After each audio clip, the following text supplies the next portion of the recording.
friends, welcome to Sam Ria channel. Big Boss season 9 episode 5. தண்ணி பற்றாக்குறையினால ஒரு பெரிய பிரச்சனை வரும் அப்படின்ற மாதிரி தான் நம்மளே வந்து யூகிச்சோம் இல்லையா. எபிசோட் 4ஓட முடிவு பார்த்தீங்கன்னா, கமருதன் போய் கேமரா முன்னாடி நின்று தண்ணி அனுப்புவீங்களா இல்லையா பிக் பாஸ் அப்படின்னு சொல்லிட்டு உள்ள போய் நல்லா டிஷர்ட்லாம் கழட்டிட்டு ஒரு 8 hours ஸ்லீப்புக்கு என்னென்ன பண்ணணுமோ அந்த மாதிரி நல்லா போத்திட்டு தூங்கிட்டாரு. கமருதன் அண்ட் சபரி இவங்க 2 பேர் தான் வாட்டருக்கு இன்சார்ஜ். ஸோ அப்படி இருக்கும் பொழுது கமருதன் தான் வந்து இன்னைக்கு நைட்டு பார்த்துக்கணும் தண்ணியை. ஆனால் அவர் என்ன பண்ணிட்டாருன்னா பொறுப்பு இல்லாமல் போய் படுத்து தூங்கிட்டாரு. அவரோட அசிஸ்டன்டான சபரி வந்து அதுக்கு முந்தின நாள் ஹோல் நைட் முழிச்சிருந்து தண்ணி பிடிச்சாரு இல்லையா. ஆனால் வந்து அந்த கமிட்மெண்ட் வந்து நம்ம கமருதன் கிட்ட பார்க்க முடியல. அவர் போய் படுத்து நிம்மதியாக தூங்க ஆரம்பிச்சிட்டாரு. அண்ட் நம்மளாலேயே யூகிக்க முடியுது இந்த மாதிரி படுத்தா கண்டிப்பாக வந்து தண்ணி வரும், பிக் பாஸ் தண்ணி விடுவாரு அப்படின்றது வந்து நம்மளாலேயே யூகிக்க முடியுது. அது எப்படி கண்டஸ்டன்டான கமருதனால அதை யோசிக்க முடியாம போச்சுன்னு நமக்கு தெரியல. கரெக்டா ஒரு 5:30 மணி இருக்கும் தண்ணி வந்து பிக் பாஸ் டேப்ல விட ஆரம்பிச்சிட்டாரு. இதை வந்து அந்த டைம் முழிச்சிருந்த விக்ரம் வந்து பார்த்துட்டாரு. உடனே விக்ரம் ஓடி போய் கமருதனை எழுப்புறாரு. ஆனா கமருதனுக்கு வந்து செம்ம தூக்கம். அது வேற அவங்க வேற சூப்பர் டீலக்ஸ் ஹவுஸ்ல இருக்கிறாங்களா. ஸோ இவங்களால உள்ளேயும் போக முடியாது. விக்ரம் வந்து பிக் பாஸ் ஹவுஸ் மேட், இவங்களால உள்ளேயும் போய் எழுப்ப முடியாதுன்ற காரணத்தினால வெளியில இருந்தே விக்ரம் கத்துறாரு, தண்ணி வருது வாங்க அப்படின்னு சொல்லிட்டு. கமருதன் எந்திரிக்கிற மாதிரியே தெரியல. பக்கத்துல இந்த ரம்யா ஜோ தான் கடைசியில எழுந்திருச்சு கமருதனை எழுப்பி தண்ணி வருதுன்னு சொல்றாங்க. ஸோ எழுப்பினோன்னா அவருக்கு ஒன்றும் புரியல. தூக்க கலக்கத்துல இருக்காரு இல்லையா. எழுந்த உடனே சட்டையை மாட்டுறதா இல்ல வந்துட்டு மயக்க மாட்டுறதா இல்ல ஓடுறதா அப்படின்ற ஒரே குழப்பத்துல இருக்காரு. ஸோ ஃபைனலி என்னத்தையோ பண்ண நினைச்சு கடைசியா சட்டையே இல்லாம வெளியில ஓடி போறாரு. டேங்க் எடுத்து தண்ணி டேப் கிட்ட வைக்கிறது, தண்ணி வந்து டப்புன்னு ஆஃப் ஆகுது. ஸோ கிட்டத்தட்ட ஒரு 6 minutes கிட்ட தண்ணி வந்து கீழே போய் வீணா போயிடுச்சு. ஸோ விக்ரமும் கமருதனும் என்ன பண்றாங்க, அந்த தண்ணி வந்து கீழே கொட்டி அந்த கார்பெட் ஃபுல்லா நனைஞ்சு போயிருக்கு. ஸோ அந்த கார்பெட்ல இருந்தே தண்ணியை வந்துட்டு மொண்டு அவங்க கையால எவ்வளவு தூரம் மொண்டு ஊத்த முடியுமோ அந்த மாதிரி கஷ்டப்பட்டு மொண்டு ஊத்துறாங்க. அப்போ விக்ரம் சொல்றாரு, நீங்க இப்படி தூங்கி இருக்க கூடாது ப்ரோ, நீங்க முழிச்சிருந்திருக்கணும், நீங்க தான் இன்சார்ஜ்ன்ற போது நீங்க கண்டிப்பா முழிச்சிருக்கணும் அப்படின்ற மாதிரி விக்ரம் சொல்லிட்டு இருக்காரு. அதுக்கப்புறம் கமருதன் தூங்கவே இல்லை, வெளியிலேயே வந்து உட்காந்து தண்ணியை பார்த்துக்கிட்டு இருந்தாரு. சபரியும் வந்துட்டாரு. ஸோ பிக் பாஸ் என்ன பண்ணாரு, நான் கொடுத்த 6 நிமிஷம் தண்ணியை நீங்க வீணடிச்சிட்டீங்களே, அதனால நான் உங்களோட விளையாடுறேன் பாருன்னு சொல்லிட்டு 2 டேப்லயும் மாத்தி வந்து தண்ணியை விட்டாரு. ஆனா இவங்க டேங்கை புஷ் பண்ணி கமருதனும் சபரியும் டேங்கை புஷ் பண்ணி கொண்டு போய் அந்த டேப் கீழே வைக்கும்பொழுது அணைச்சு விட்டுட்டாரு. இந்த மாதிரி சும்மா 20 செகண்ட் 13 செகண்ட் அப்படின்னு சொல்லி தண்ணியை போட்டு நிறுத்தினாரு பிக் பாஸ். இந்த மாதிரி வெறுப்பேத்திட்டு இருந்தாரு கண்டஸ்டன்ஸை. பாஸோட ஃபார்மேட் வந்து ரொம்ப நல்லாவே தெரியும் இல்லையா. பிக் பாஸ் வந்து அப்படிதான் பேஷன்ஸ் வந்து செக் பண்ணுவாங்க, டார்ச்சர் பண்ணுவாங்க, இரிட்டேட் பண்ணுவாங்க, மென்டல் டார்ச்சர் அப்படிங்கிறது வந்து அங்கே நல்லாவே நடக்கும். அது நம்மளுக்கு தெரிஞ்ச விஷயம் தான். ஸோ கமருதன் வந்து கண்டிப்பாக கெஸ் பண்ணியிருக்கணும் இன்னைக்கு நைட் தண்ணி விடுவாங்க, அப்படி தண்ணி விட்டு நம்ம எடுக்கலன்னா அதை வச்சு பெரிய பிரச்சனை அந்த வீட்டில் நடக்கும் அப்படின்னு எதிர்பார்த்திருக்கணும். வெளியே நம்ம பார்த்த நம்மளுக்கே வந்து அதை கெஸ் பண்ண முடிஞ்சிச்சு. ஆனா அவர் வந்து அதை கெஸ் பண்ணல. காலையில ஆயிடுச்சு இல்லையா. ஸ்டார் திவாகர் என்ன பண்றாருன்னா தண்ணி வந்துட்டு ஸ்விமிங் பூல்ல இருந்து எடுத்துட்டு போறாரு. கமருதன் சொல்றாரு, தண்ணி வந்து ஸ்விமிங் பூல்ல இருந்துலாம் எடுக்கக்கூடாது அப்படின்னு சொல்றாரு. சொல்ல கேட்காம அவர் பாட்டுக்கு அந்த தண்ணி எடுத்துட்டு போயிட்டாரு. நெக்ஸ்ட் அந்த டேங்க்ல இருந்தா கொஞ்சோண்டு தண்ணி இருக்கு இல்லையா, அதையும் வந்து வாட்டர் பாட்டில திவாகர் பிடிச்சிட்டு உள்ள போறாரு. அப்ப கமருதன் பார்த்துட்டு நீங்க எங்களை கேட்காம தண்ணி எடுக்கக்கூடாது அப்படின்னு சொல்றாங்க. திவாகர் சொல்றாரு, எனக்கு உங்ககிட்ட பேச விருப்பம் இல்ல, நீ வந்து என்ன பாடி ஷேம் பண்ற, நான் அசிங்கப்படுத்துற, நான் உங்ககிட்ட பேச விருப்பம் இல்ல, சபரி அங்க இல்ல, சபரி இல்லாததுனால நான் உங்ககிட்ட கேட்க விருப்பம் இல்லைன்னு சொல்லிட்டு அவர் வந்து அந்த பாட்டில தண்ணி பிடிச்சி எடுத்துட்டு போறாரு. கமருதன் பாத்ரூம்குள்ளேயே வந்து சண்டை போடுறாரு. அதாவது சண்டையில கேட்கிறாரு, இந்த மாதிரி நீங்க வந்து எடுத்துட்டு போக கூடாது, அந்த மாதிரி திரும்பவும் சொல்றாரு, ரூல்ஸ் தான் நீங்க எடுத்துட்டு போக கூடாது. வாட்டர்மெலன் திவாகர் இல்ல நீ ரொம்ப பேடா பேசுற, என்கிட்ட ரொம்ப அசிங்கமா பாடி ஷேம்லாம் பண்ற, ஸோ என்னால வந்துட்டு உங்ககிட்ட எல்லாம் பேசிக்கிட்டு இருக்க முடியாது, உங்ககிட்ட பேசவே எனக்கு விருப்பம் இல்ல அப்படின்னு சொல்லுவோம். கமருதன் வந்து ஆமாமா நான் எல்லாரும் விட உங்களை கொஞ்சம் ஓவரா கலாய்க்கிறேன் தான், நீங்க அந்த மாதிரி நடந்துக்கிறீங்க, அதனால தான் நான் உங்களை கலாய்க்கிறேன் அப்படின்னு சொல்லவும் பார்வதி வந்துட்டாங்க. திவாகர் கொண்டுனா அந்த இடத்துல கண்டிப்பா பார்வதி இருப்பாங்க. பார்வதி உள்ள நுழைஞ்சு என்ன சொல்றாங்க, நீங்க வந்து பேசும்பொழுது என்ன பேசுறோம் அப்படின்றத பார்த்து பேசணும், கலாய்க்கிறதும் வந்து ஒரு அளவு இருக்கு, கலாய்க்கிறதும் என்ன மாதிரி கலாய்க்கிறோம்னு சிந்திச்சுட்டு அதுக்கப்புறம் நீங்க கலாய்ங்க அப்படின்னு சொல்லவும் கமருதனும் ஓகே அப்படின்ட்டு போயிடுறாரு. ஸ்டார் வந்து ஒரு விதிமீறல் பண்ணியிருக்காரு. அதுக்கு என்ன பனிஷ்மெண்ட் கொடுப்பாங்களா கொடுக்க மாட்டாங்களா நம்மளுக்கு தெரியல, வெயிட் பண்ணி பார்க்கலாம். இப்போ வந்து ஒரு மார்னிங் டாஸ்க் நடக்குது. அந்த மார்னிங் டாஸ்க் என்னன்னா, ஸ்டார் வந்து மற்ற கண்டஸ்டன்ஸ்லாம் நடிப்பு சொல்லி தரணுமா, ஒரு சீனை அவர் நடிச்சு காட்டுவாரா, அதே மாதிரி வந்து இந்த கண்டஸ்டன்ஸ்லாம் பண்ணணுமா. அதாவது விஜய் சேதுபதி அவர்கள் வந்து சொல்லி அமிச்சாரு, இந்த மாதிரியான வேலைகள்லாம் உள்ள போய் பண்ணாதீங்க, அதாவது இங்க நடிப்பு அரக்கன் அப்படிங்கறதெல்லாம் நீங்க கத்தாதீங்க, யாரும் இதே மாதிரியான வேலையை உள்ள போய் செய்யாதீங்க, வேற மாதிரி மாறுதலா இருக்கட்டும் அப்படின்னு தான் வந்து விஜய் சேதுபதி சொல்லி அமிச்சாரு. ஆனா பிக் பாஸுக்கு வந்து திவாகரோட அந்த ஆக்டிங் எல்லாம் பார்க்கணும்னு ரொம்ப ஆசையா இருக்கு போல இருக்கு. அதனால இந்த மாதிரி ஒரு டாஸ்க் கொடுத்து அமைச்சிருக்காரு. ஸோ நடிப்பு அரக்கனான வாட்டர்மெலன் ஸ்டார் வந்து இப்ப நடிப்பு சொல்லி தர எல்லா கண்டஸ்டன்ஸும் பெர்ஃபார்ம் பண்ணுவாங்க. இந்த கொடுமையை வந்து நம்ம டிவியில உட்காந்து பார்க்கணும். ஸோ ஃபர்ஸ்ட் வந்தது பாத்தீங்கன்னா துஷாருக்கு வந்து அந்த சுல்லான் டயலாக் சொல்லவும் வந்து ஓகே ஓரளவுக்கு நல்லாவே பண்ணாரு. கண்டிப்பா வந்து வாட்டர்மெலன் திவாகரை விட பவர்ஃபுல்லாவே பண்ணாருன்னு சொல்லலாம். அடுத்து பாத்தீங்கன்னா கானா வினோத் வந்தாரு. அவர் பாட்டுக்கு தான் ஃபேமஸ், பட் ஸ்டில் வந்து ஆக்டிங்லயும் வந்து நான் நல்லா பண்ணுவேன் அப்படின்ற மாதிரி தான் நடிச்சு காமிச்சாரு. அந்த காதல் வாரத்தோட அந்த பைத்தியம் மாதிரி பண்ற ஆக்டிங் வந்து சூப்பராகவே பண்ணி காமிச்சாரு. திவாகர் பண்றதையும் காமிச்சாங்க, கானா வினோத் பண்றதையும் காமிச்சாங்க. எனக்கு வந்து கானா வினோத்தோட ஆக்டிங் வந்து ரொம்ப பிடிச்சிருந்தது பர்சனலா. முக்கியமா பார்வதிக்கு ஒரு ஆக்டிங் சொல்லி கொடுத்தாரு திவாகர். கும்புற படத்துல வந்து வில்லி கேரக்டர்மா அந்த மாதிரி பண்ணோன்னு உடனே அதை அப்படியே உள் வாங்கி ஒரு மிதிச்சாங்க பாருங்க பார்வதி, யார திவாகரை. திவாகர் தொபுகடின்னு கீழே விட அப்புறம் வந்துட்டு ஐயோ நிஜமாவே மிதிச்சிட்டோம் போல இருக்குன்னு பார்வதி கிட்ட போய் ரொம்ப பவர்ஃபுல்லா மிதிச்சிட்டேனான்னு ஓடி போறாங்க. அப்ப திவாகர் எழுந்து இல்ல வெறும் ஆக்டிங் ஆக்டிங் ஆக்டிங் சொல்லிட்டு எழுந்து நின்னுட்டாரு. சரி ஓகே, எனக்கு என்னமோ வந்து பார்வதி ஓங்கி மிதிச்சு இதான் சாகுன்னு ஓங்கி மிதிச்சாங்களோ அப்படின்ற மாதிரி தான் எனக்கு தோணுச்சு. ஆனா வந்து அது ஆக்டிங்கா. சோ அவங்களோட அந்த பவர்ஃபுல்லான பெர்ஃபார்மன்ஸ் முடிச்ச பிறகு விகல்ஸ் விக்ரமோட பெர்ஃபார்மன்ஸ் கட்டபொம்மன் டயலாக் தான் வந்துட்டு திவாகர் கொடுத்திருந்தாரு. அதை ரொம்ப அருமையா பண்ணியிருந்தாரு. விக்ரம் நடிக்கும் பொழுதே நம்மளுக்கு ஃபீல் ஆச்சு, சூப்பரா பண்றாருயா இவர் அப்படின்னு சொல்லிட்டு. அதுக்கேற்ற மாதிரி திவாகருக்கும் அது ஃபீல் ஆயிருக்கும் போல இருக்கு. நடிப்பு அரக்கனான தன்னுடைய பட்டத்தை விகல்ஸ் விக்ரமுக்கு திவாகர் கொடுத்தாரு. பிக் பாஸோட நடிப்பு அரக்கன் யாருன்னா விகல்ஸ் விக்ரம். அடுத்து நந்தினி வந்து நானும் இந்த பிக் பாஸ் வீட்ல இருக்கேன்னு சொல்லி ரெஜிஸ்டர் பண்ணோம் இல்லையா, அதனால ஒரு வடையை வச்சு சுத்திட்டு இருந்தாங்க. அது வந்து சூப்பர் டீலக்ஸ் ஹவுஸ்க்கு வந்துட்டு ஒரு வடை செஞ்சிருக்காங்க போல இருக்கு.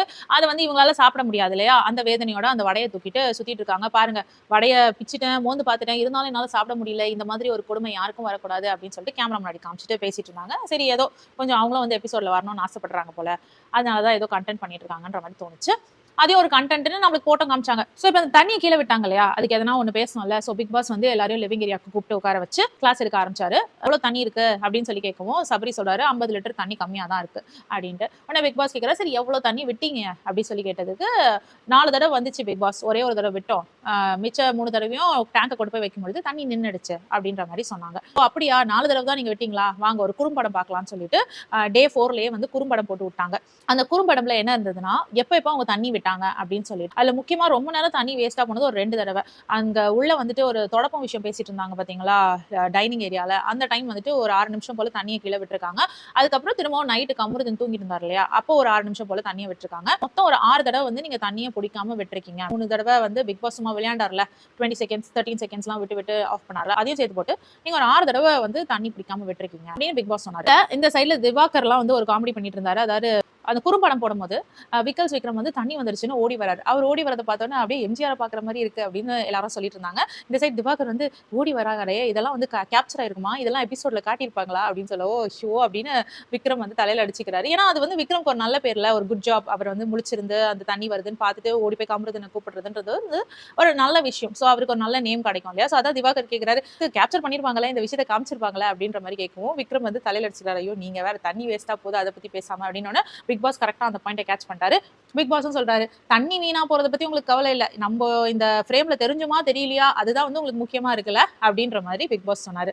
சரி, இப்ப நெக்ஸ்ட் டாஸ்க்கு தண்ணி வேணாம், என்ன பண்ண போறீங்க அப்படின்னு பிக் பாஸ் கேட்கிறாரு. என்ன சொல்றதுன்னு தெரியாம முடிச்சிட்டு இருக்காங்க. அப்ப கமருதன் சபரி முன்னாடி வந்து பேசுறாங்க, இது மாதிரி நடந்ததுக்கு வந்து நாங்க தான் பொறுப்பு அப்படின்ற மாதிரி. கமருதன் முதல்ல மன்னிப்பு கேட்கவும் அதை தொடர்ந்து சபரி வந்து இது வந்து தப்பா போனதுக்கு வந்து நானும் தான் காரணம், நான் தூங்கி இருக்க கூடாது, நானும் கொஞ்சம் முடிச்சிருந்து பார்த்துருந்துருக்கணும் அப்படின்ற மாதிரி, இந்த தப்பு நடந்ததுக்கு நாங்க 2 பேருமே பொறுப்பு எடுத்துக்கிறோம், ஸோ தட்ஸ் தி ஸ்பிரிட் அப்படின்னு கை தட்டி நகர போனாரு. அப்போ சுபிக்ஷா வந்துட்டு இந்த இடத்துல நம்மளும் கொஞ்சம் ஸ்கோர் பண்ணலான்ட்டு அவங்க எழுந்து வராங்க. டைனிங் ஏரியால ஒரு சண்டை நடந்துட்டு இருந்ததுல, அது சூப்பர் டீலக்ஸ் ஹவுஸ் பத்தி தான், அந்த தொடப்பம் விஷயம் பத்தி தான் நடந்துட்டு இருந்தது. அதுக்கு முழுக்க முழுக்க காரணம் அவங்க தான்ற சென்ஸ், அந்த சூப்பர் டீலக்ஸ் ஹவுஸ் மேட்ஸ் தான் அதுக்கு காரணமா அந்த சண்டை நடந்ததுக்கு. சோ அதனாலதான் தண்ணி அங்க மிஸ் பண்ணாங்களாம். சோ அந்த விஷயத்துக்காக நான் மன்னிப்பு கேட்கிறேன் அப்படின்னு சொல்லிட்டு இந்த கூட்டத்துல சொல்லாங்க. சோ கொஞ்ச நேரம் கேமரா அட்டென்ஷன் நம்ம மேல வரும்னு சுபிக்ஷா எழுந்து வராங்க. வரும்போது உடனே எல்லாரும் சபையை கலைக்கிறாங்க, எல்லாம் வேணாம் நீ ஏதோ ஸ்கோர் பண்ண ட்ரை பண்ணாதோ அதுக்கெல்லாம் நாங்க விட மாட்டோம் அப்படின்ற மாதிரி எல்லா ஹவுஸ் மேட்சும் எஞ்சி போக பாக்குறாங்க. சுபிக்ஷா வந்து என்னடா நம்மள பேசவே விட மாட்டேங்கிறாங்களேன்ற மாதிரி தான் டென்ஷன் ஆகுறாங்க. இருந்தாலும் அவங்க பாயிண்ட சொல்ல வராங்க, நீ பாருங்க நான் மன்னிப்பு கேட்க தான் வரேன், நான் சாரி சொல்ல தான் வரேன், வேற எதுக்காகவும் வரல அப்படின்னு சொல்லிட்டே இருக்காங்க. எல்லாரும் முடிஞ்சிச்சு அதெல்லாம் கலையலாம் அப்படின்னு சொல்லிட்டு எஞ்சி போக பாக்குறாங்க. அப்போ சபரி சொல்றாரு, பிக் பாஸ் சொல்லாம யாரும் எஞ்சி போக கூடாது, எல்லாரும் உட்காருங்க அப்படின்னு சொல்றாரு. பிக் பாஸ் சொல்றாரு, சரி இப்படியோ இந்த நெக்ஸ்ட் டாஸ்க்கு தண்ணி தேவையா இருக்கு, அதனால நீங்க கொண்டு போய் ஒரு இடத்துல டேங்கை வைங்க, நீங்க வைக்கிற இடத்துல நான் டேப்ல தண்ணி திறந்து விடுறேன் அப்படின்னு பிக் பாஸ் சொல்லவும் சோ தண்ணி பிடிக்கிறாங்க. விக்ரம் வந்து உள்ள பேசிட்டு இருக்காரு, இந்த மாதிரி கமருதன் தூங்குனது வந்து ரொம்ப ரொம்ப தப்பு, அவர் வந்து கொஞ்சம் ரெஸ்பான்சிபிளா நடந்திருக்கணும், ஒருத்தருக்கு ஒரு பதவி ஒரு பொறுப்புன்னு கொடுக்கும்பொழுது அதை கண்டிப்பா கேர்ஃபுல்லா பாத்துக்கணும்னு கனியுமே வந்து சொல்றாங்க. சோ இதெல்லாம் உள்ள பேசிட்டு இருக்கும்பொழுது கமருதன் உள்ள வந்தோடனே திரும்பி அவர் வச்சு செய்யறாங்க எல்லாரும், நீங்க தான் பண்ணது தப்பு, நீங்க பொறுப்போட இருந்திருக்கணும்னு. அதுல முக்கியமா ஆதிரை என்ன சொல்றாங்கன்னா, நீங்க வந்து ராத்திரி நேரத்தை விடுங்க, ராத்திரி நேரம் தான் வந்து தூங்கிட்டேன், நானும் மனுஷன் தானே அப்படிலாம் கேக்குறீங்க, ராத்திரி நேரத்தை கூட விடுங்க, பகல் நேரத்துல நீங்க என்ன பண்ணீங்க, நிறைய நேரம் நான் உங்களை வெளியில பார்க்கவே இல்லை அப்படின்னு சொல்லவும் கமருதன் சொல்றாரு, எனக்கு என்ன தண்ணி பிடிக்கிறது மட்டும்தான் வேலையா, தண்ணியை வந்து எல்லாருக்கும் டிஸ்ட்ரிபியூட் பண்றதும் என்னோட வேலை தான், சோ அதை தான் நான் உள்ள பண்ணிக்கிட்டு இருந்தேன் அப்படின்னு சொல்லவும் ஆதிரை சொன்னாங்க, நான் அந்த டைம்லாம் சொல்ல, நிறைய தடவை சும்மா வந்து உள்ள உட்காந்துருந்தீங்க, தண்ணினா அங்க வெளியில தான் வரும் தெரியும், சோ தண்ணிக்கு நீங்க வெளியில தான் சேர் போட்டு உட்காந்துருக்கணும், நீங்க உள்ள வந்துட்டு இருந்தீங்க அப்படின்ற மாதிரி ஆதிரை சொல்லவும் கமருதன் வந்து நீ ஏன் அதை பத்தி எல்லாம் பேசுற, அது எனக்கும் சபரிக்கும் உள்ள ஒரு அண்டர்ஸ்டாண்டிங், நான் வெளியில இருக்கும்பொழுது அவன் உள்ள இருப்பான், அவன் உள்ள இருக்கும்பொழுது நான் வெளியில இருப்பேன், இந்த மாதிரி எங்களுக்குள்ள ஒரு அண்டர்ஸ்டாண்டிங், சோ நீ இதை பத்தி எல்லாம் பேசாத, எங்களுக்கு தெரியும் என்ன பண்ணணும்னு சொல்லிட்டு அப்படின்னு சொல்லுவோம். ஆதிரை நான் பேசுவேன். எனக்கு வந்து தண்ணி இல்லல. நானும் தானே தண்ணி யூஸ் பண்றேன். ஸோ தண்ணி பற்றாக்குறை ஆச்சுன்னா எனக்கும் பிரச்சனை தான். அதனால நான் பேச தான் செய்வேன்னு சொல்லுவோம். கமருதீன் வந்து தேவையில்லாம வந்து மூக்க நுழைக்காதன்னு இவங்க 2 பேருக்குள்ள ஒரு சண்டை நடக்க ஆரம்பிக்குது. ஃபைனலா வந்து கமருதீனும் ஆதிரையும் கிட்ட கிட்ட வந்து பேசுறாங்க. அப்போ கமருதீன் சொல்றாரு, "இத பாரும்மா, நான் தப்பே பண்ணியிருந்தாலும் நான் கொஞ்சம் நல்லதும் பண்ணியிருக்கேன் இல்லையா? அந்த நல்லத சொல்லிட்டு நான் தப்பு பண்ணத பத்தி சொல்லு. நீ தட்டி குடுத்து வந்து எங்க நான் வேலை வாங்குனேன்னா எனக்கு சந்தோஷமா இருக்கும். நான் செஞ்ச தப்ப மட்டுமே குத்தி குத்தி காமிச்சா எனக்கு எப்படி வந்து மோட்டிவேட் ஆகும்?" அப்படின்னு கேட்கவும், உடனே ஆதிரை, "ஓகே, ஓகே. உங்க மேல எனக்கு பர்சனல் கிரட்ஜ் எல்லாம் எதுவும் கிடையாது. So all the best. நம்ம வந்துட்டு ஒண்ணா சேர்ந்து பண்ணுவோம். எல்லாருமே வந்து ஒர்க் பண்ணுவோம் இந்த தண்ணி பிடிக்கிற விஷயத்துல அப்படின்னு சொல்லிட்டு, குட் ஜாப். நீங்க இது வரைக்கும் பண்ணது சூப்பர். இனிமே சூப்பரா பண்ணலாம் அப்படின்னு சொல்லிட்டு தட்டி கொடுத்துட்டு ஆதிரையும் போயிட்டாங்க. ஸோ ஆதிரை கமருதீன் ஃபைட் வந்து அங்கேயே முடிஞ்சு போச்சு. இந்த தண்ணி பிரச்சனையோட இம்பாக்ட்னால இப்ப என்ன நடக்குதுன்னா, கரெக்டா வந்துட்டு அந்த டேப்புக்கு கீழேயே வந்து அந்த பீன் பேக் இழுத்து போட்டு புல்ட்டு போத்திட்டு கமருதீனும் சரி சபரியும் சரி 2 டேப் கீழே தூங்கிட்டு இருக்காங்க. பாவமா தான் இருக்கு பார்க்க. பாவம் மனுஷங்க தானே தூக்கம் வரும். எஸ் கரெக்ட், தூக்கம் வரும் மனுஷங்க தானே அப்படின்னு சொல்றாங்க. ஆனா கமருதீன் பண்ண தப்பு என்னன்னா, அதே இடத்துல தண்ணி சத்தம் கேட்கிற மாதிரி வந்துட்டு அங்கேயே பக்கத்துலயே எதனா ஒரு இடத்துல இப்ப பண்ணிருக்காங்க பாத்தீங்களா, பீன் பேக்கை போட்டு டேப்புக்கு நேராவே வந்து இப்ப படுத்திருக்காங்க. அதாவது தண்ணி கொட்டினாலே அவங்க மேலதான் கொட்டும். அந்த மாதிரி படுத்திருக்காங்க. அந்த மாதிரி தேவையில்ல, கொஞ்சம் தள்ளியாவது படுத்திருந்தா சத்தம் கேட்டிருக்கோம், தண்ணி பிடிச்சிருந்திருக்கலாம். அப்ப நம்மளுக்கும் வந்து ஒரு பாவமா இருந்திருக்கும். ஆனா கமருதீன் அப்படி பண்ணல. நல்லா ஒரு 8 ஹார்ஸ் தூங்க போறதுக்கு ரெடி ஆகுற மாதிரி சட்டையெல்லாம் கழட்டிட்டு நல்லா குளிட்டுக்குள்ள போய் ஏசி ரூம்ல போய் படுத்து தூங்கினாரு. சோ அதுதான் வந்து அங்க தப்பாகுது. இப்போ இந்த கேப்டன்சி டாஸ்க் வந்து மிச்சம் இருக்கு இல்லையா, ஒரு 8 பேரை தேர்ந்தெடுத்து வச்சிருக்காங்கல்ல, அந்த பால் பொங்குதே பொங்குதே டாஸ்க் வந்து ஒரு 8 பேர் வந்து மிச்சமாயிருக்காங்க. இப்போ இன்னொரு கஷ்டமான டாஸ்க்கை தேர்ந்தெடுத்து வந்திருக்காங்க. அது என்னன்னா, அழுக்கு ஜீனை வந்து துவைக்கணும். ஓகேவா? சோ அழுக்கு ஜீனை எடுத்துட்டு போயிட்டு அங்க டேங்க்ல போய் தண்ணியை ரொப்பி துணியை துவைச்சு காய வைக்கணும். சோ இதுல என்ன விஷயம்னா, அந்த ஜீனை வச்சுதான் வந்து போய் தண்ணி பிடிக்கணுமா, அது ஒரு விஷயம். அடுத்தது அங்க வந்து காய போடுறதுக்கு ஒரு 5 ஸ்பேஸ் தான் இருக்கு. சரி, அந்த 5 பேரும் போயிடுவாங்களா அப்படின்னு பார்த்தா இல்ல, அந்த 5ல 3 பேர் தான் இந்த சூப்பர் டீலக்ஸ் ஹவுஸ் மேட்ஸ் இருக்காங்கல்ல, அவங்க எல்லாம் சேர்ந்து ஜட்ஜ் பண்ணுவாங்களாம். அந்த ஜீன்ஸ்ல வந்து எந்த ஜீன்ஸ் வந்து சுத்தமா இருக்கு அப்படின்றத பார்த்துட்டு டிசைட் பண்ணி சொல்லுவாங்களாம். ஸோ அந்த 3 பேர் தான் கேப்டன்சி டாஸ்க்கு பார்ட்டிசிபேட் பண்ணுவாங்க. இந்த டாஸ்க்ல பாத்தீங்கன்னா மீ அண்ட் பார்வதி இவங்க 2 பேருக்கும் வந்து முடி சண்டை நடக்குதுன்னு தான் சொல்லணும். செம்மையா அடிச்சுக்கிறாங்க 2 பேரும். எல்லாரும் வந்து ஜீன்ஸ் எடுத்துட்டு தண்ணி பிடிக்க போறாங்க. ஆனா பார்வதி மட்டும் என்ன பண்றாங்க, ஜீன்ஸை வெளியில விட்டுட்டு அவங்க வெறும் பக்கெட் எடுத்துட்டு போய் தண்ணி பிடிக்கிறாங்க. அவங்க வந்து ஸ்மார்ட்டா திங்க் பண்ணிருக்காங்க, தண்ணி பிடிச்சிட்டு வந்து நம்ம ஜீன்ஸை துவைச்சிக்கலான்ட்டு. ஆனா வந்து டாஸ்கே வந்து ஜீன்ஸ் எடுத்துட்டு போய் தான் தண்ணியே பிடிக்கணும். பார்வதிக்கு வந்து முன்னாடியே தண்ணி பிடிக்க போயிட்டாங்க. சோ தண்ணி பிடிச்சிட்டு அவங்க வெளியிலயும் வந்துடுறாங்க. இந்த விஷயத்த வந்து சொல்லிட்டு இருக்காங்க, கனி எல்லாருமே சொல்லிட்டு இருக்காங்க, ஜீன்ஸ் போட்டுட்டு தான் தண்ணி பிடிக்கணும்னு. இந்த விஷயம் கெமி காதுல கேட்ட உடனே அது எப்படி நான் விட்டுருவேன் அப்படின்ட்டு கெமி கடகடன்னு பார்வதியோட தண்ணியை புடுங்கி அவங்களோட பக்கெட்ல ஊத்த போறாங்க. ஏன் தண்ணி எடுத்து நீ எப்படி, நான் கஷ்டப்பட்டு பிடிச்ச தண்ணியை நீ எப்படி ஊத்துவ அப்படின்னு சொல்லிட்டு கீழே கொட்டி விட்டுருவாங்க. சோ ரொம்ப நல்ல மனசு இல்லையா? அடுத்து வந்து ஜீன்ஸ் எடுத்து வந்து பிடிக்கலாம் அப்படின்னு ட்ரை பண்ணிட்டு இருக்காங்க. யாருமே அவங்களுக்கு வழி விடல. கெமி வந்து கொஞ்சம் ரூடா தான் நடந்துக்கிட்டாங்க. அந்த தண்ணியை புடுங்கி கீழே கொட்டுற வரைக்கும் வந்துட்டு பயங்கர ஹாஷா தான் நடந்துகிட்டு இருந்தாங்க.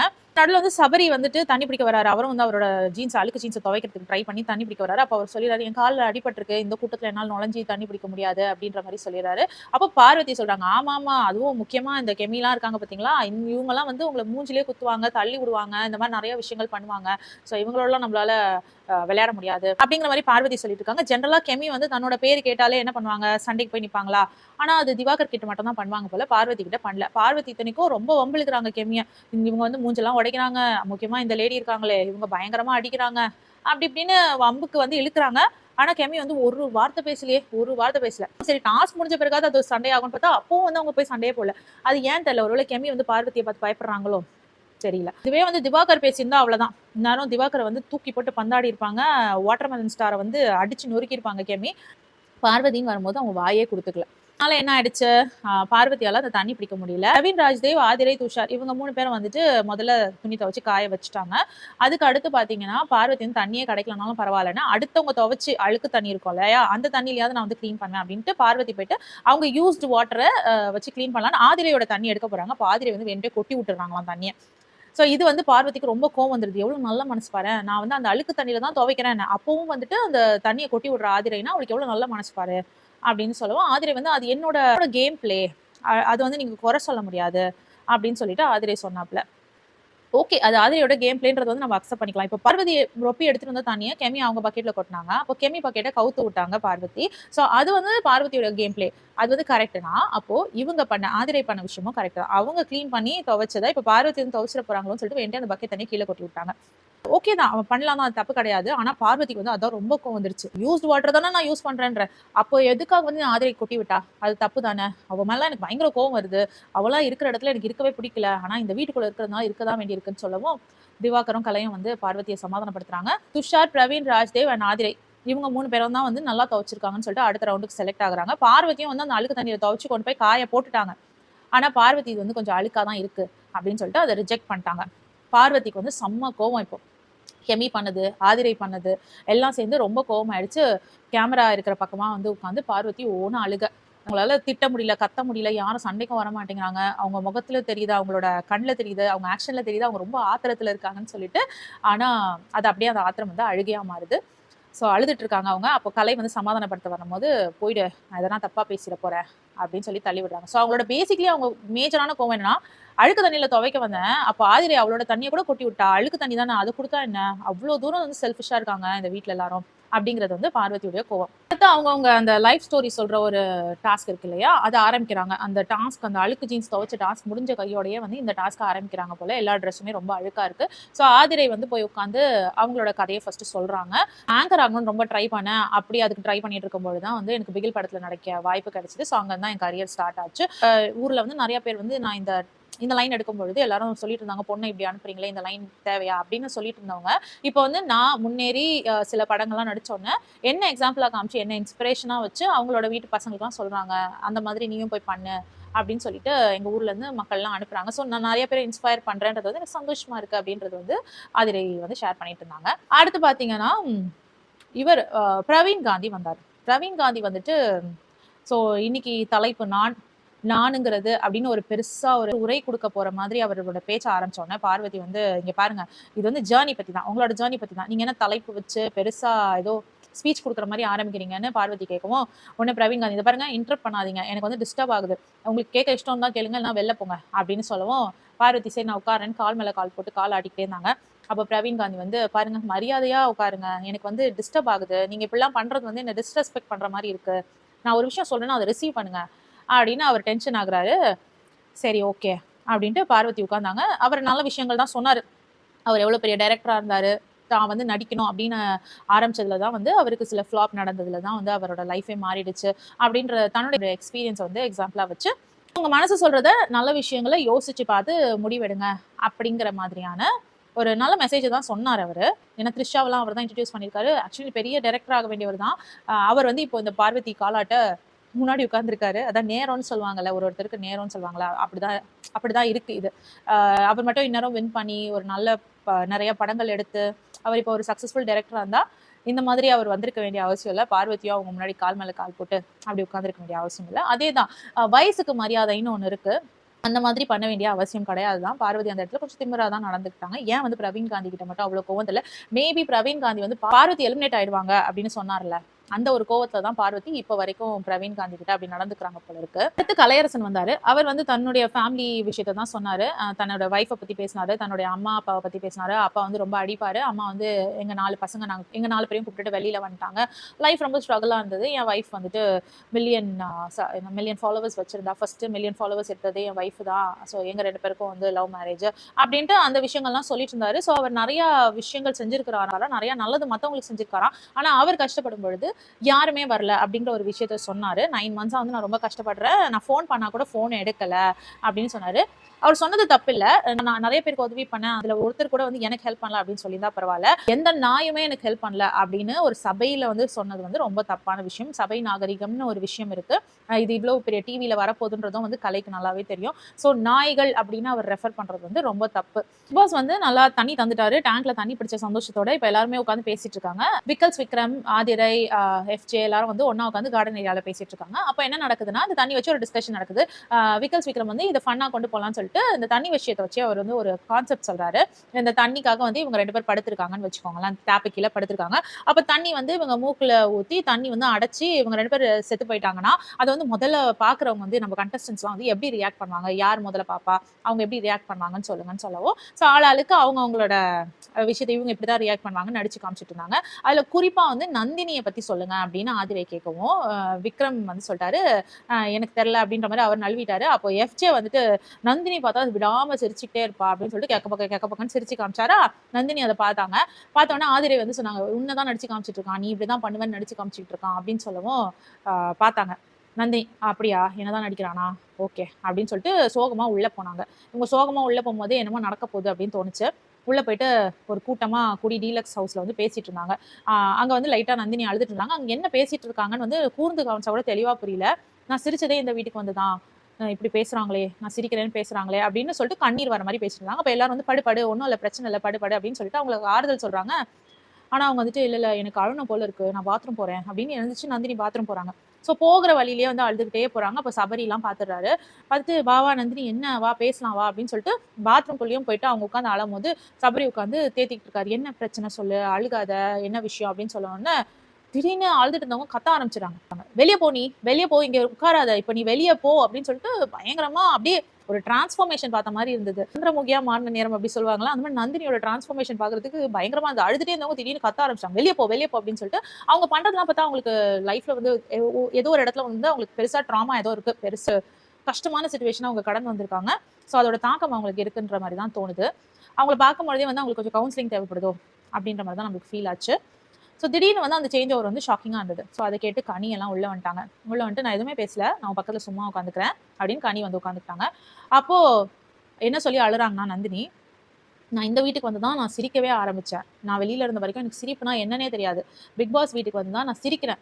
அப்படி சிரிக்கிற விஷயத்தையும் வந்து இவங்க கிண்டலா பண்றாங்களே, எனக்கு சிரிக்கவே தெரியாது. இந்த வீட்டுக்கு வந்து தான் நான் சிரிக்கிறேன். நான் சிரிக்கிறதையும் வந்து இவங்க கிண்டல் பண்ணி பேசி சிரிக்கிறாங்க அப்படின்னு சொல்லிட்டு ஒன்று அழுக. இது வந்து என்ன பாயிண்ட்டு? எதுக்காக இவங்க அழுறாங்க? ஒரு கிண்டல, ஒரு ஃபன்னா கூட எடுத்துக்கவும் தெரியலையே! இவங்களோட மன வலிமை எந்த அளவுக்கு இருக்கு? இவங்க இந்த பிக் பாஸ் வீட்ல இவங்களால தாக்கு பிடிக்க முடியுமா? நந்தினியால தாக்கு பிடிக்க முடியுமா? ஒரு சின்ன சிரிப்ப ஃபன் பண்ணதுக்கே இவ்ளோ கோவம் வருதே! இப்ப முகத்துக்கு நேராவே வந்து இவங்கள ஏன் பிடிக்கல? இவங்கள ஏன் பிடிக்குது? இவங்க கேரக்டர் என்ன? அப்படி இப்படின்னு பேச போறாங்களே! இன்னும் போக போக டாஸ்க்லாம் ரொம்ப கடுமையாக போதே! அந்த டைம்ல இவங்க எப்படி சமாளிக்க போறாங்க? தெரியல. நிஜமாவே தெரியல. அவங்களோட மென்டல் ஸ்டேட் வந்து ஸ்டேபிளா இல்ல அப்படின்றது மட்டும் தெரியுது. இது மூலமா. அவங்களுக்கு வந்து ஏதோ ஒரு பாதிப்பு இருக்கு கண்டிப்பா அப்படிங்கிறது மட்டும் தெரியுது. இது ஆக்டிங்கா அப்படின்னு எனக்கு சொல்ல தெரியல. ஆக்டிங் மாரி எனக்கு தெரியல. கேமராக்காக பண்ற மாரி தெரியல. ஏன்னா நெறைய நேரம் ரொம்ப எமோஷனல் ஆயிருக்காங்க. தேவையே இருக்காது அந்த இடத்துல. அந்த இடத்துலலாம் அவங்க எமோஷனல் ஆயிருவாங்க. நந்தினி நம்ம பார்த்துருக்கோம் இல்லையா? நந்தினி சும்மாவே வந்துட்டு அவங்களுக்கு கண்ல கண்ணீர் வந்துருது. டபக்குன்னு கண்ல கண்ணீர் வந்துருது. ஸோ ரொம்ப எமோஷனலா இருக்காங்க. ஸோ அதனால கத்தி விட்டுறாங்க. ஸோ என்ன நடந்ததுன்னே வந்து யாருக்குமே புரியல. எதுக்காக இவ்வளோ தூரம் ரியாக்ட் பண்றாங்கன்னு யாருக்குமே புரியல. ஸோ வெளியில வந்த கனி வந்து என்ன சொன்னாங்கன்னா, விளையாட்டா கூட வந்து அவள பத்தி எதுவுமே கிண்டல் பண்ணி பேசாதீங்க. அவகிட்ட ஃபன் பண்றோம்னு சொல்லிட்டு கூட அவள பத்தி எதுவுமே பேசாதீங்க. நல்ல விஷயமா இருக்கட்டும், கெட்ட விஷயமா இருக்கட்டும், அவள பத்தி எதுவுமே பேசாதீங்கன்ற மாரி கனி வந்து எல்லாரையும் வார்ன் பண்றாங்க. நந்தினி வந்து ஓவர் சென்சிட்டிவ். நந்தினி வந்து ஓவர் சென்சிட்டிவ். ஆனா அவங்க இந்த பிக் பாஸ் வீட்டுக்கு தகுதியான ஆளா அப்படின்னு பார்த்தா கஷ்டம். ஏன்னா அவங்களுக்கு மன வலிமை அப்படிங்கிறது வந்து சுத்தமாவே இல்லன்ற மாதிரி தான் இருக்கு. யாருமே எனக்கு கிண்டல் பண்ணக்கூடாது, யாருமே எனக்கு பேசக்கூடாதுன்னு நினைச்சா பிக் பாஸ் வீட்டுக்கு அவங்க சர்வைவே பண்ண முடியாது. ரொம்ப கஷ்டம். இதுக்கே இவ்வளோ உடஞ்சு போனாங்கன்னா வெளியில அவங்கள கழுவி ஊத்திட்டு இருக்காங்க. அதுவும் இந்த பெர்ஃபார்மன்ஸ்க்கு அப்புறமா முக்கியமா பாத்ரூம்ல போய் அழுததுக்கு அப்புறமா அவங்கள பத்தி கழுவி ஊத்திக்கிட்டு இருக்காங்க. அந்த விஷயங்களெல்லாம் இவங்க வெளியில வந்து எப்படி தாங்கிக்க போறாங்கன்னே தெரியல. பழைய சீசன் எல்லாம் கம்பேர் பண்ணும்பொழுது இந்த சீசன் வந்து கொஞ்சம் மொக்க தான். டேக் ஆஃபே ஆக மாட்டேங்குது. அண்ட் கண்டஸ்டன்ஸும் வந்து ரொம்ப போரிங்கா தான் இருக்காங்க. உண்மையா சொல்லப்போனா திவாகர்லாம் இல்லைன்னா ரொம்பவே போர் அடிக்கும் போல இருக்கு. அந்த மாதிரி தான் போய்கிட்டு இருக்கு. அட்லீஸ்ட் வைல்ட் கார்டு கண்டஸ்டன்ட் ஆவாது ஒரு 4 பேர் நல்லதா இறக்குனா நல்லா இருக்கும். நந்தினி பத்தி நீங்க என்ன நினைக்கிறீங்கன்னு வந்து கமெண்ட் செக்ஷன்ல சொல்லுங்க. நந்தினிக்கு நான் சொல்ற மாதிரி பாஸ்ட்ல ஏதாவது ஒரு பிரச்சனை நடந்திருக்குமா? அவங்களுக்கு கவுன்சிலிங் தேவையா? அவங்களோட மென்டல் ஸ்டேட் ஸ்டேபிளா இல்லன்னு நீங்க நினைக்கிறீங்களா? இல்லைன்னா வந்து அவங்க கேமராக்காக தான் இப்படி பண்றாங்க சொல்லிட்டு இல்ல ஆடியன்ஸ் கிட்ட இருந்து ஆறுதல் ஓட்டு வாங்குறதுக்காக தான் இந்த விஷயங்கள்லாம் பண்றாங்களா? இதெல்லாம் நடிப்பு நீங்க நினைக்கிறீங்களா அப்படின்னு கமெண்ட் செக்ஷன்ல சொல்லுங்க. இந்த வீடியோ உங்களுக்கு பிடிச்சதுன்னா please like, share and subscribe. வேற ஒரு வீடியோல திரும்ப மீட் பண்ணலாம். Until then, it's bye from Jemima. Take care.